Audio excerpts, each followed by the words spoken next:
Hello, my lovely starborns. Welcome to your reading. So, as I mentioned earlier, that I recorded a video on the 8th of August when the Lion's Gate portal was at its peak, not long ago, just a day back. And I couldn't finish that reading. I mean, yeah. And then I was told to take a personal day, so I took that day off. But that reading kind of stayed with me. I saw the video today. So what I'm going to do is I'm going to put in that video in this video and I will take it from there, all right? From the place I left. And now I want to give a huge shout out to Alexander. Alexander Bariak. Yeah, I think, I'm sorry if I'm butchering the pronunciation, but that was a very generous donation. I really, really appreciate it. Thank you so much. You guys are so supportive. I love it. I can feel all that love in the readings as well as in your actions, and I'm truly grateful. Thank you. So let's take it from there, okay? From where I left. So now I'll insert the video and then I'll pull cards. Hello, my lovely starborns. Welcome to 8-8 portal reading. We're getting messages from the spirit. What do we need to know about today? What is it that is coming our way? I'm picking up on three major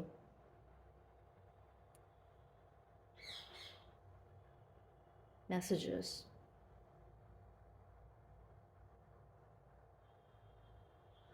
The energy is very proactive. Many of you are undergoing major changes, okay, and your psychic abilities are increasing. Beware of pride, I'm hearing. Okay, don't be boastful, because things are going to happen that are going to surprise you quite a lot, and there's a potential to be a little bit woozy with all the good energy, so destabilization. Be mindful of that energy. Okay, make sure that you clean your energy every day. Have some rituals in place that will help you quite a lot. You are becoming very strong. You're entering your phase of dominance, I'm hearing. So you'll be in dominant position, as well as you will be in control of your life.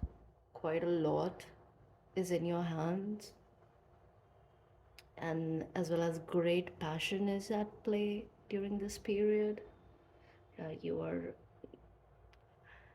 You'll become influential. Okay, you're looking for gold. Oh, I dropped some ash here. Okay, so that's my Egyptian oracle, so we'll start with that.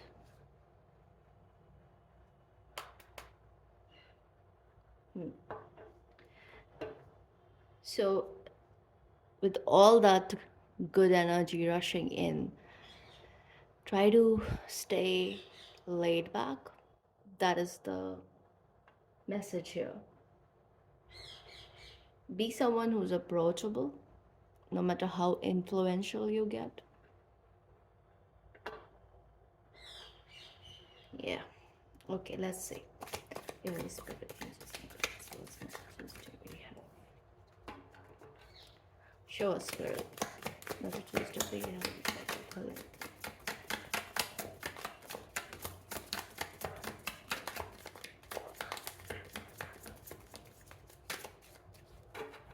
Three. Nabbed head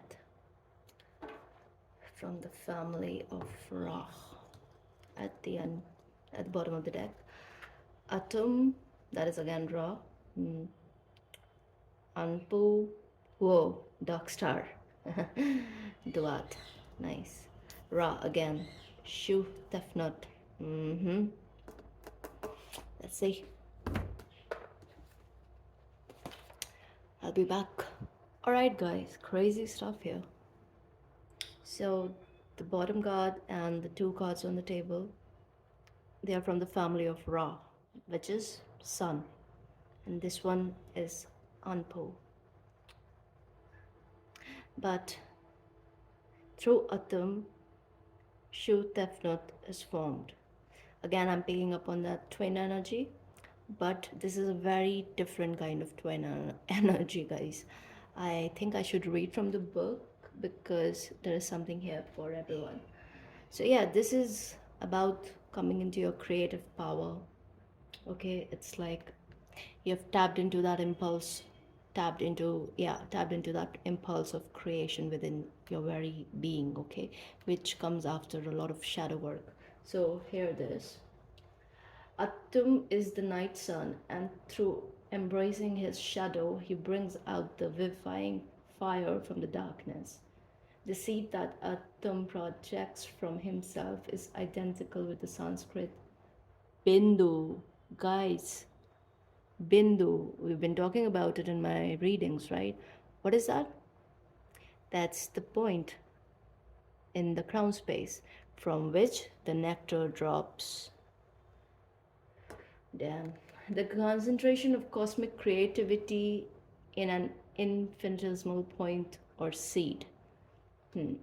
Thus, Atum is the father of the gods and father of the human race, and he is the continuous impulse behind all acts of creation. There is a quatrain here. He who was born in the noon, before the sky came into being, before the earth came into being, before the two supports, Shutafnut, came into being.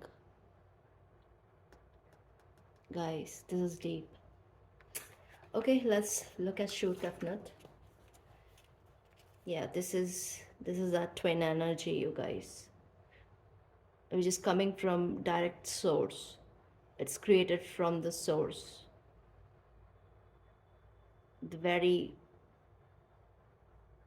through that very first impulse of creation. So yes, expect partnership, expect union headed your way. With all this white feather here, right? It's kind of like that white peacock I was talking about, you guys. Look at her dress. Look. I hope you can see it. Yeah, this is how the peacock was unfurling. Crazy. Okay, let's see.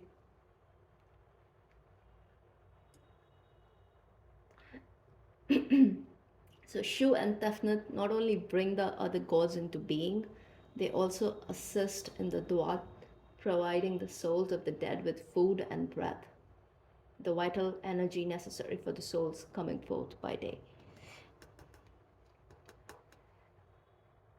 As the air or the god of space who exists between the earth and the heaven, Shu is often depicted as holding up the sky with his two hands, one supporting it at the place of sunrise and the other at the place of sunset, also known as Gabe from the heavenly note, that earth energy, forcing himself between them and allowing light to penetrate the atmosphere for the first time, thus beginning the creation of life on earth.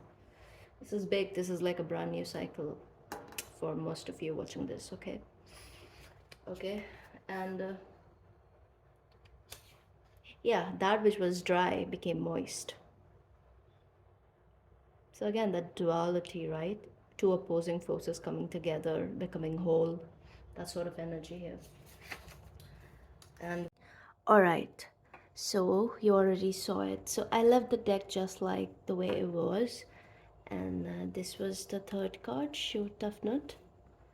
This was in the middle, Ampo, Anubis. And this is Atum, the first card. And Nepthat was underneath. Now, except for Anpo, all these four deities actually are part of the Egyptian ENNEAD.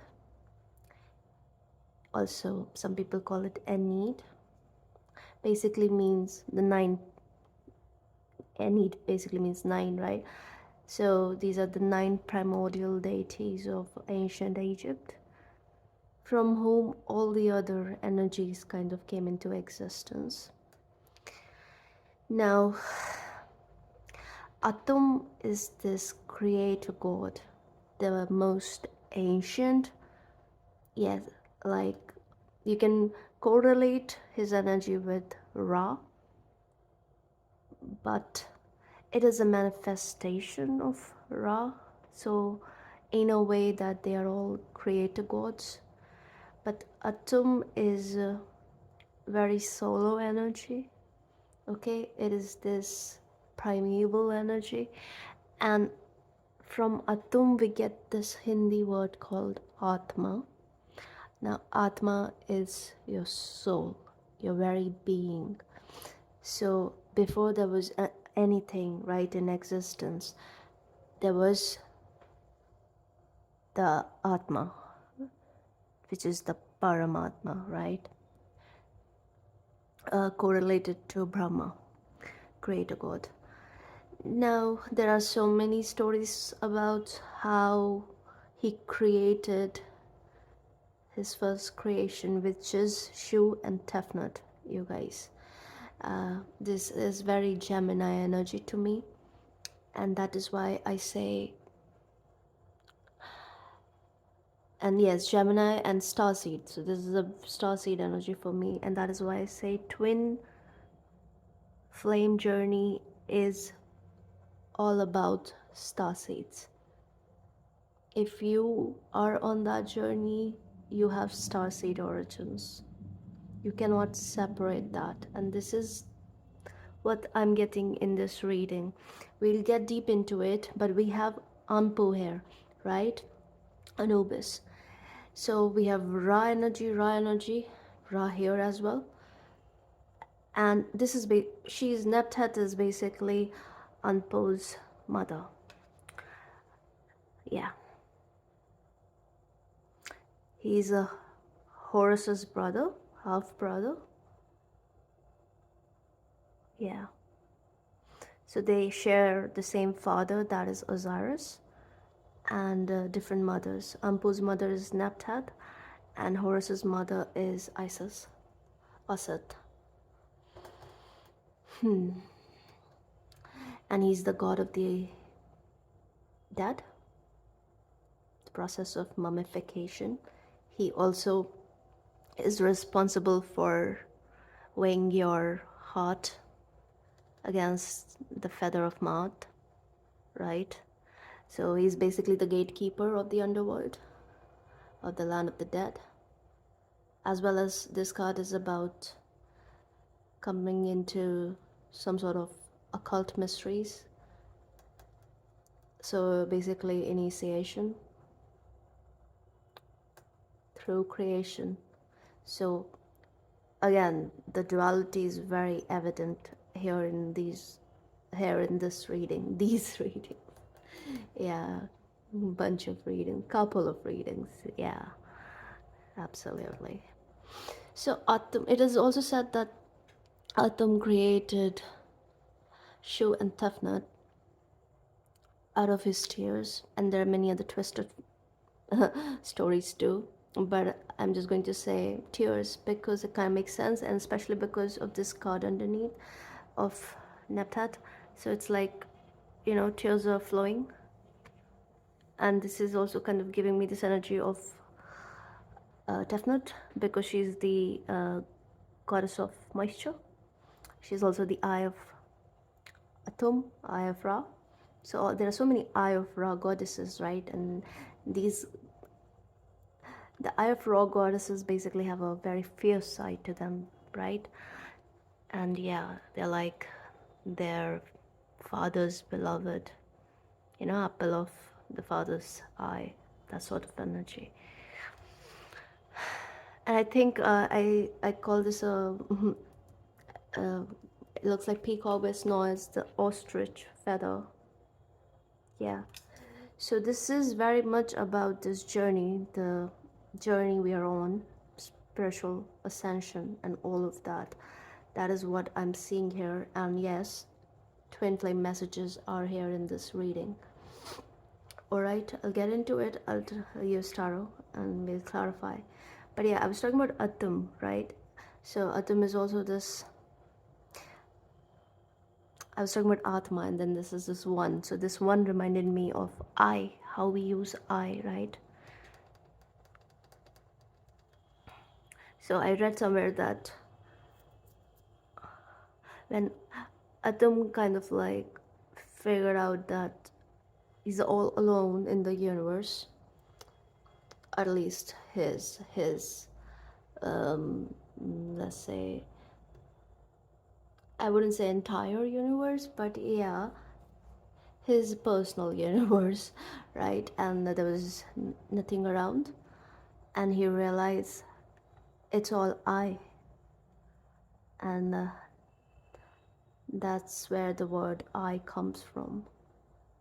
I. So the I is a very personal pronoun, right? I think it's a pronoun. Yeah. But yeah, it's about the one and the only, right? It signifies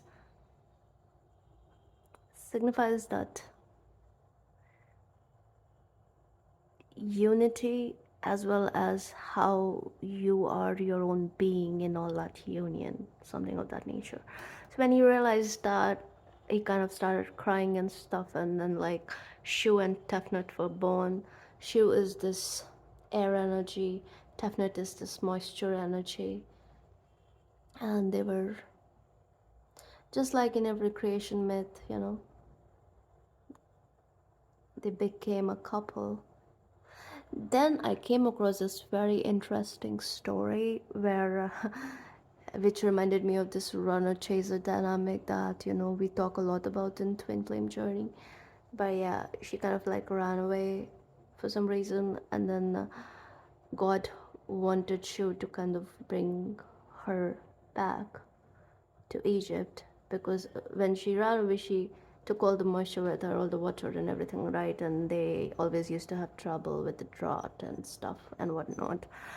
Yeah, because like flooding was apparently it was a good thing in Egypt.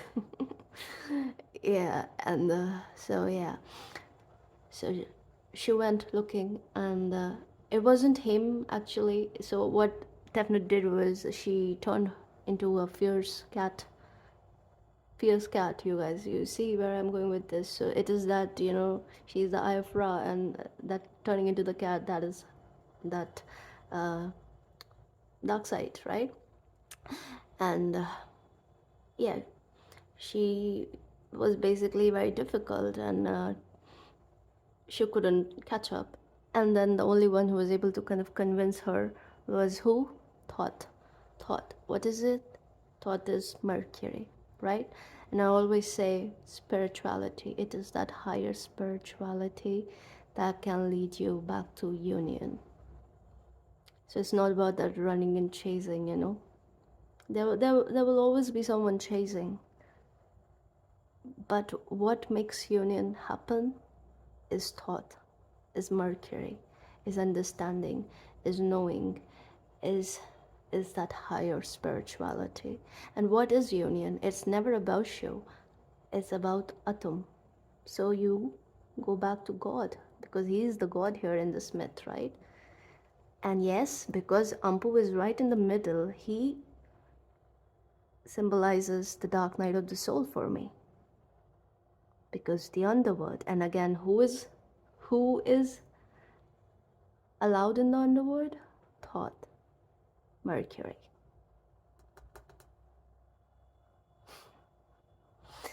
So this is what I kind of like figured here. So this twin journey, right? It's ultimately it's about the union with God. It's like we are running away from the divine, and the divine is doing everything to bring us back into union with Him and Him alone. It's never about anyone outside, even if it's your twin brother slash hubby. It's not that deep, you guys. I hope it makes sense. It's not that deep. Kind of is, but it's not at the same time, because the end goal is different. It's not about the process so much. But of course, we wait a minute, something fell. Come on, come on. Yeah, he keeps coming over. This is third time today. Come on, man. No, second time, yeah. Okay.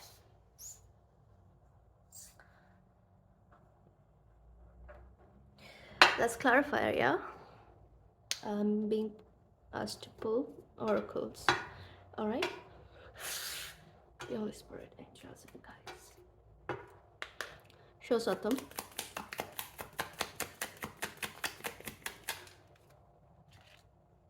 Lamb. Lamb of God energy. Born out of pure innocence. Beaver is that creator energy, right? Building dams and stuff, man. Underwater, black egg, yeah. He came out of chaos, right? He was born out of chaos, and it is also said that he was born out of flood.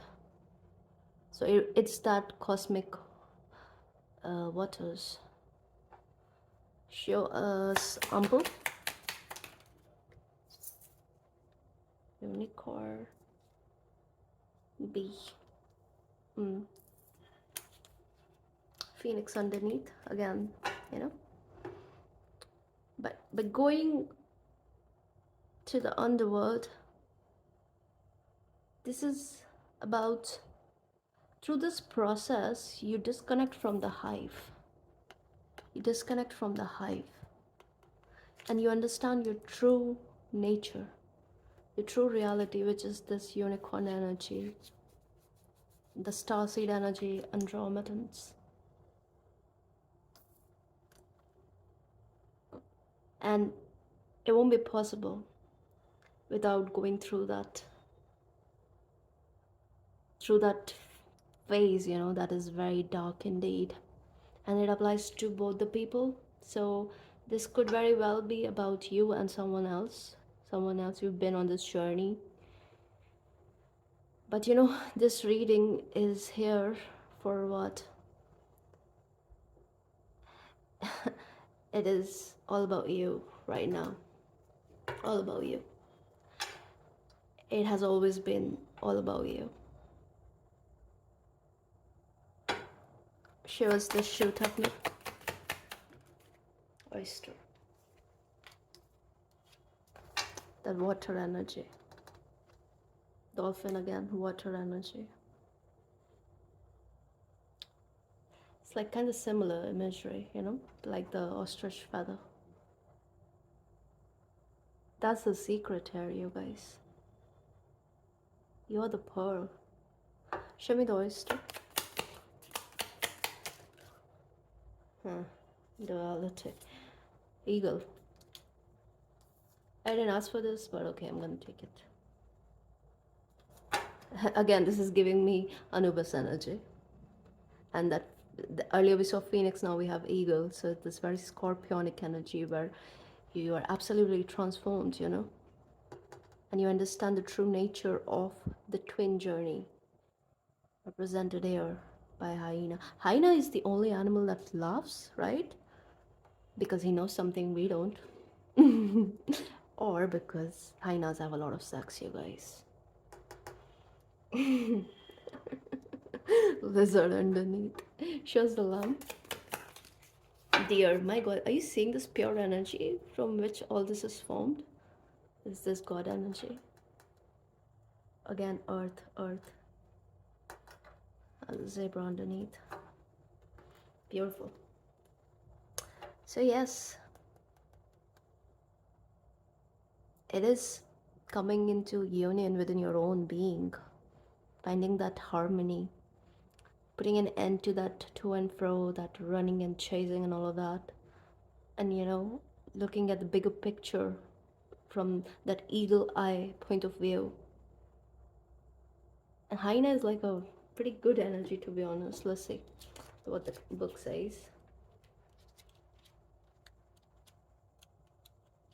It's also reminding me of that again. Jackal.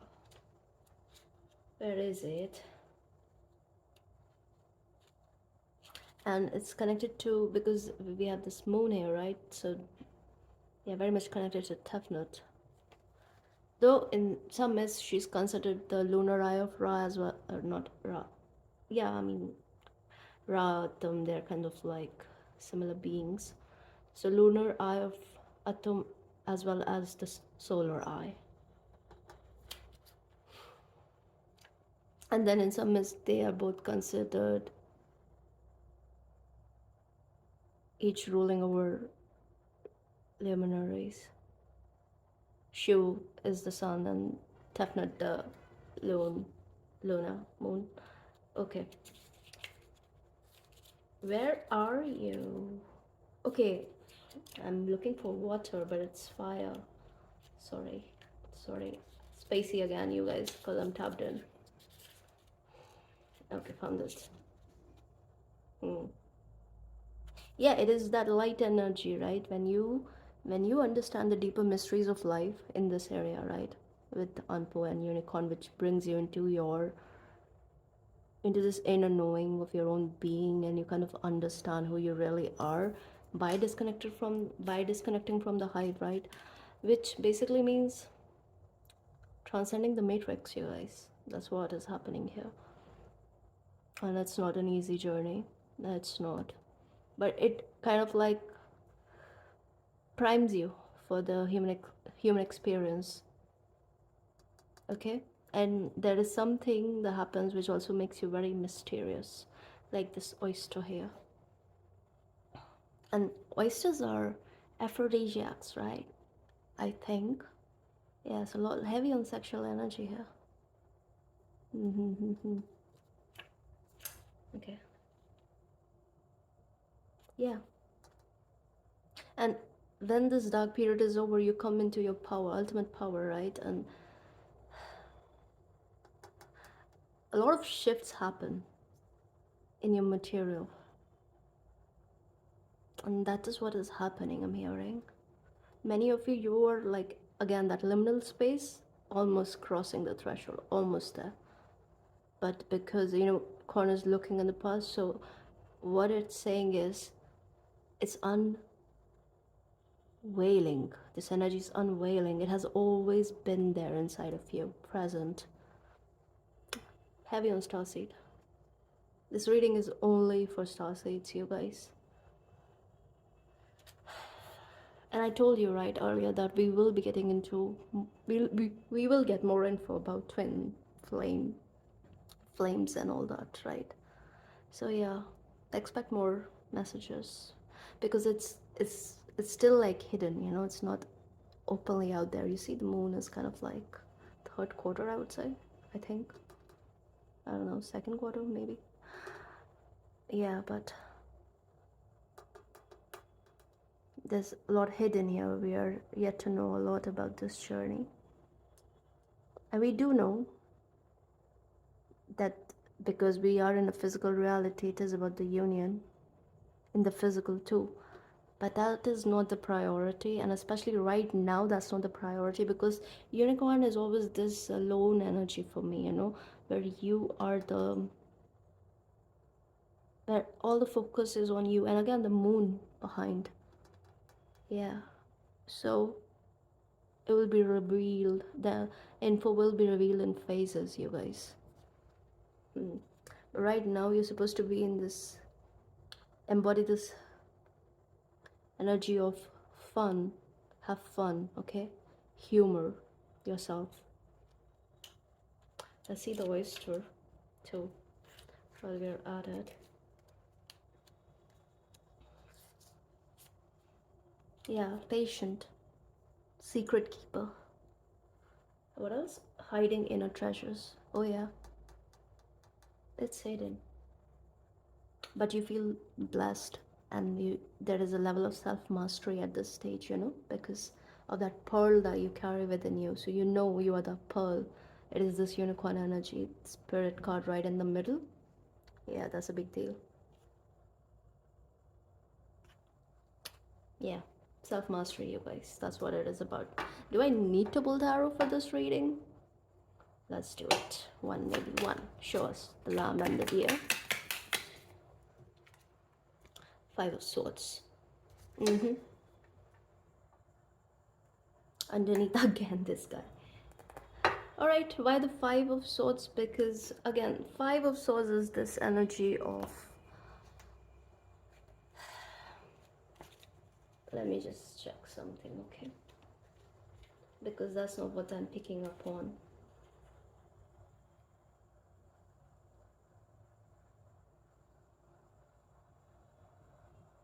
Yeah, it's this Venus and Aquarius energy.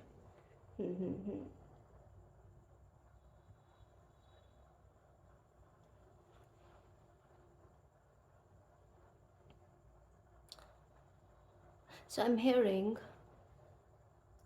you see how this is cut in two? This is again about twin energy, you guys. God created duality with his creation, didn't he? So it's not so much about the classical meaning of this card, it's about the imagery here. And with all the swords there, right? Archangel Michael is responsible for protecting this journey, because this journey is divinely guided. That's why the sword right in the middle. And we have many other, right? But this one is so prominent. The one that is actually splitting is the one responsible for bringing union. And that is that Ace of Sword energy. Clarity needs to happen in both these energies, not just one. Because, and whoever does it first, they go back to God, right? They go back to God. And I'll tell you something else. Now, what happens here in this energy here, in the underworld, when you pass over in the afterlife, your heart is weighed against a feather, right? And if you have been a good person, if your heart is not heavy with the mark, you exist in the afterlife, which is pretty damn lit. But if you have been a D on the earthly realms, you are kind of disintegrated forever. Your soul ceases to exist according to Egyptian myth, okay? And what it means is, again, it goes back to the, it is decimated, it is this decimated. Why did I say that? It just goes back to the chaos, okay? The void, the oblivion, the primeval waters, I'm hearing. Crazy. So yeah, those who are on this journey, right? You have been through this process time after time, time after time. And even though you go through such tragic sufferings in this life, on this journey, because you chose this, right? And also, it's not you who chose it, more like it's the creator who has put you on that path. So ancient starseed energies here, okay? So your soul's been intact for so many years, right? If you count in earth years, but like for so long. I mean, I don't even know how to calculate it where time doesn't exist, you know. So, yeah. You guys, the ones I'm reading for, right? Ancient, ancient, ancient.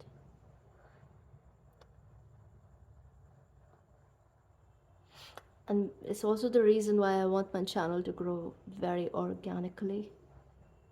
I'm in no rush to increase subscribers and all of that. I'm very happy with the growth process because I don't want to end up like the rest of the channels where I just want to stay on this path where we are on already. And yes, I am a gatekeeper, just like Anubis. I gatekeep, guys, I do. And down the line, you will know why. Okay? But it's not because I'm better than anyone else. Nope. It's just that I've learned my lessons and life has taught me things, and I'm not going to ignore the wisdom I've received. So it's just that. So it's yeah, godly, but yeah, a bit in my Five of Swords energy here. Let's see the unicorn and the bee. Wheel of Fortune. What did I say, you guys? I've said it before. Your true wealth is is found in the underworld, right? True treasures in the land of the Nagas, very much the underworld, right? This journey is divinely guided. What is the wheel? Who has control of the wheel? Divine principles, right? Universal laws. So, God. God. Always God. And you know, Ampu and Horus, they are this twin energies again showing up, you see? With the owl there. And that's Horus energy. And the two dogs, again, twin. So much twin symbolism. With the snake here, this is that journey of ascension, Kundalini. And you see this Pythagoras theorem.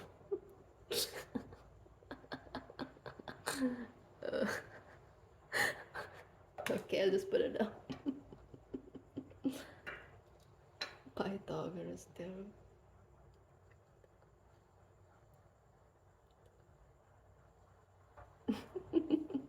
Four of Wands underneath, twin again. It's a twin card, right? 11-11 card. Yeah, just a minute. All right, it fell. Tower underneath. Two of Wands. This is the journey, the underworld journey, right? Now, because it is that energy when, if you're in the underworld, so the wheel is not turning, right? In your favor in a way, let's just say that, because it's this descended energy. So like I said, many of you are coming into this energy, right? You are in that liminal space, you're crossing the threshold. So now slowly and slowly as you're crossing it, the wheel is turning in your favor. It's the ascended motion, right? There's always that ebb and flow.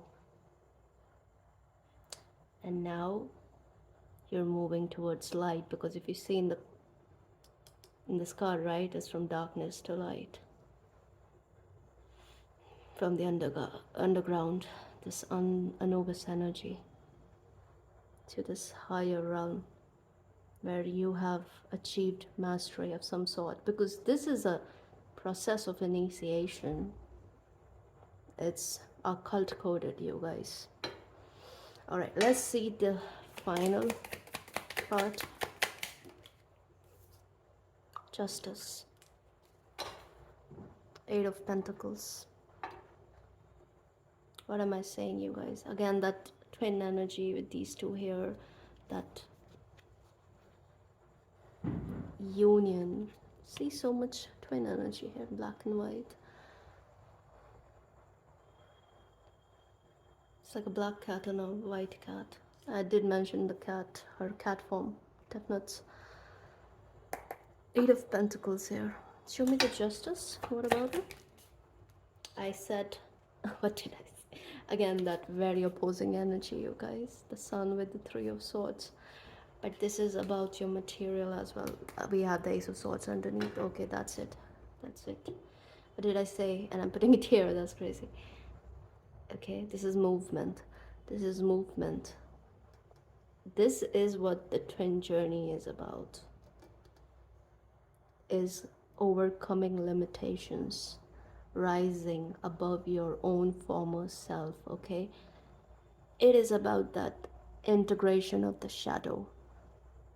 It is about the process of individuation that is happening here.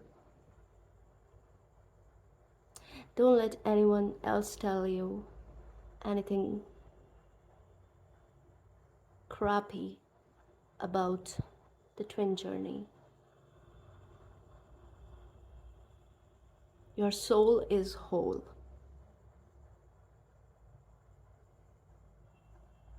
That psychic bond that you talk about between twins, it's not because uh, your soul was like split into. No. What was split was an entire being. If you go into the Greek myths, right? Like earlier, I don't know, Plato, I guess? Yeah. So earlier, man had like 2 heads, 4 hands, 4 legs. And man was very powerful. And Zeus didn't like it. So he split that figure in 2. And thank God he did it, because just imagine yourself like an octopus. I mean, I wouldn't dig that energy.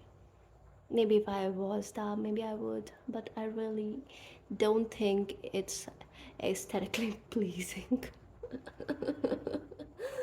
And Zeus was kind of like, I mean, he had a lot of substance, but yeah, he was kind of, let's just leave it at that. Anyway, so justice, healing from all this, and you're coming into this light energy, okay, which is integration again. That's sun energy.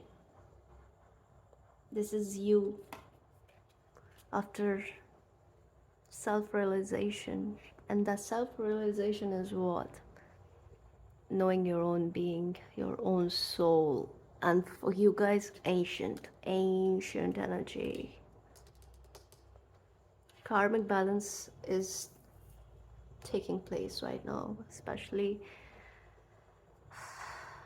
I'm also hearing whoever you consider your twin, right? Because see, there are things that are not that fixed on this journey, okay, when it comes to the counterpart. Because there are people who kind of get swallowed by the negative polarity, okay, and then they don't have a choice but to kind of break the spiritual contract. And your higher self always chooses things in order that is for your higher good, right? So your higher self will disconnect very quickly, and that is the point when you lose that psychic connection. And if that has happened, it's a big sign that your twin is beyond help, so-called twin, okay? And I will get further into this energy. It is actually, it's layered. Then I would have to go into the concept of walk-ins and soul fractals and retrievals and all of that, especially walk-ins. So I don't want to do that right now. How long have I been talking for? 34 minutes. All right. So, but yes, many of you, let's just say, like, if they are being pulled, if someone, whoever you're dealing with, if they are pulled, if they are taken by the dark, let's just wish them healing, okay, and love. But we have to kind of protect ourselves. We have to embody the selfish energy, because our goal is not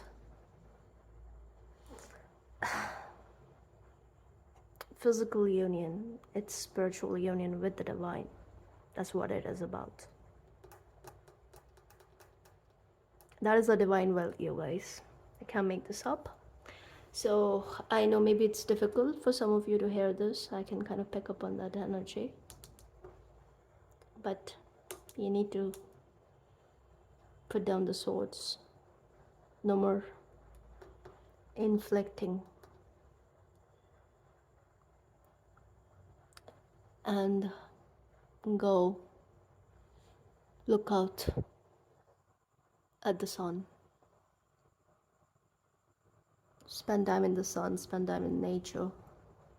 Ground your energy, ground yourself, cleanse your energy. Because you are here to serve a higher purpose. All of this is just play in the 3D world. And you always unite in the other realms.